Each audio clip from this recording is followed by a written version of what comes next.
Carbohydrates do not store as body fat. And in this video, I'm going to explain the common misinterpretation that insulin in your body has a primary role in if you lose fat or restricting you from losing fat.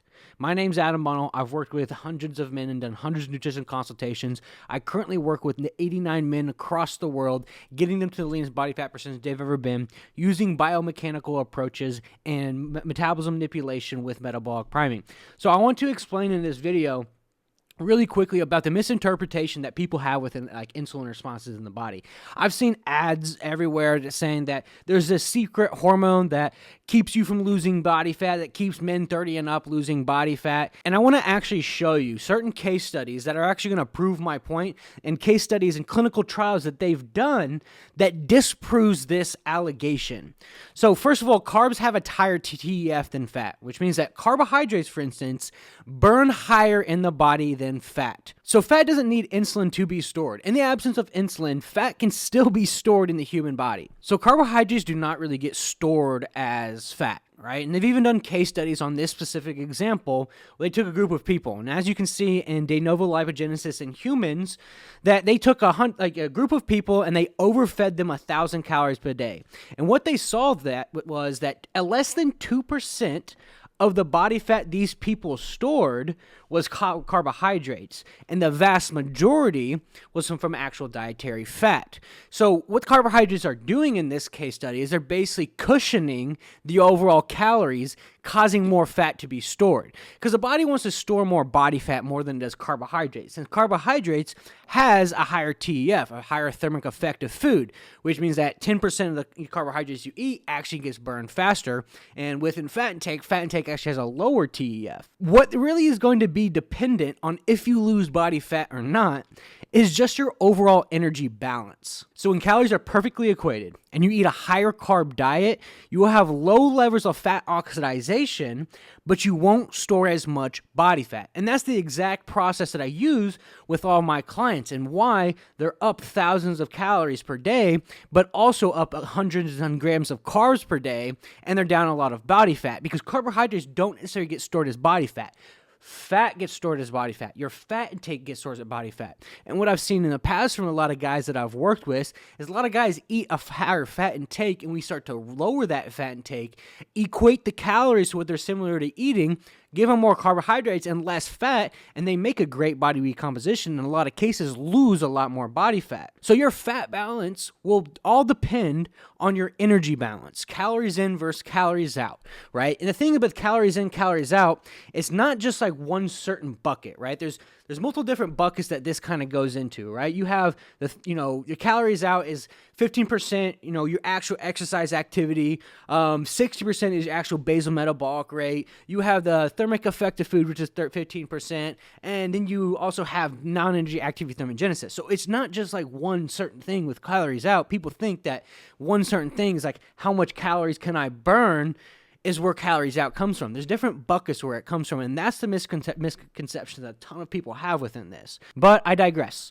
So there are certain studies that are done that vary in carbohydrate amount, equate in protein, and equate in overall calories. So we have today over 20 actual studies, as you see here in the obesity, intergenetics, body weight regulation, the effects of diet consumption, where feeding was controlled and calories and protein were actually equated, and the only thing that varied was fat and carbohydrates. So there was no difference in these two studies in fat loss, and in fact, fat loss slightly favored the lower fat diets. So if insulin was so important, how in these case studies where we give more people more carbohydrates, which is highly insulinogenic, and people we give fat but we equated the calories, lost similarly the same amount of body fat? It just wouldn't make sense at all. So there's even been studies done on low-carb diets. The guys out there I know that love their low-carb diets, but a study done by Kevin Hall, Energy and Expenditure on Body Composition Changing after a ketogenic diet in overweight, obese men, where they took people eating a high-carb diet and they put them into a keto diet. And the high-carb diet lost more body fat even though insulin was higher. So how would that even make sense if insulin was the main hormone that all all of these guys on the internet are saying that's keeping you from losing body fat, and it's a big unlocking factor and the reason why you're losing body fat. If insulin was so important than calories, then all of these studies that I'm showing you just can't be true. Not only this, but they've actually done studies on protein giving the same insulinogenic response as carbohydrates, right? Like Anders H. Frid, who did a study on the effects of whey on blood glucose and insulin responses, composite breakfast, lunch meals in type 2 diabetic subjects, and also protein co-ingestion, and Ralph J. Manders. And what they found was that, for instance, in fish, white fish has the same insulin response as white rice, and steak has the same insulin response as white bread. So if all these people out here are saying, oh, white bread is the cause of like me being overweight, I need to restrict myself from white bread, then how is this even true? So if it was just insulin, then these proteins would be causing you to get fat as well. But that's not true. Obviously, we know how protein has a higher thermic effect, right? So what we're overall trying to say here is that insulin doesn't matter. And all these case studies are to back it up. Your insulin doesn't matter. What matters is your overall calories. When calories are equated, insulin doesn't matter. So you need to be understanding that it doesn't matter what your insulin is, what type of food that you give in, your overall insulin response. Even for our clients, there's a reason why they're down 100 pounds and they're eating more carbohydrates than they ever have. Because carbohydrates actually store, when calories are equated, less than fat, because carbohydrates are the main fuel source for your body. They want to be burned. They don't want to be stored. They're be used as actual fuel. But when calories are equated, insulin doesn't matter. Insulin doesn't matter. It has no significant change. So the restrictions you guys are having from carbohydrates, from like white bread and all these other things, saying that this is the reason why I'm not losing weight, and saying that like insulin is the main hormone that's keeping you from actually losing weight, and that it's going to stop you from losing weight, is just simply not true. What you need to be doing is understanding calories, right? Understanding macronutrients. Yes, like calories, for instance, it's just a unit of measurement, right? It's like miles per hour, right?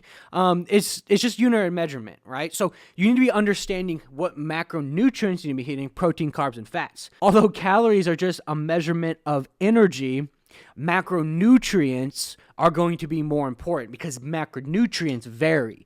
Protein has a 30% thermic effect.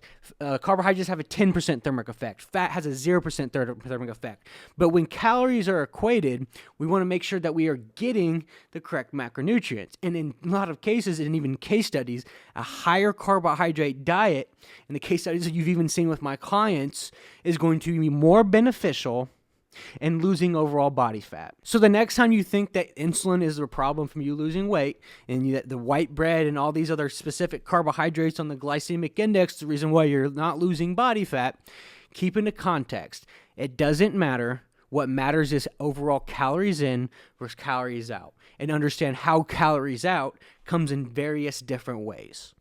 So let me know if you like this video. Like, comment, subscribe. I've been doing a lot of educational content for you guys.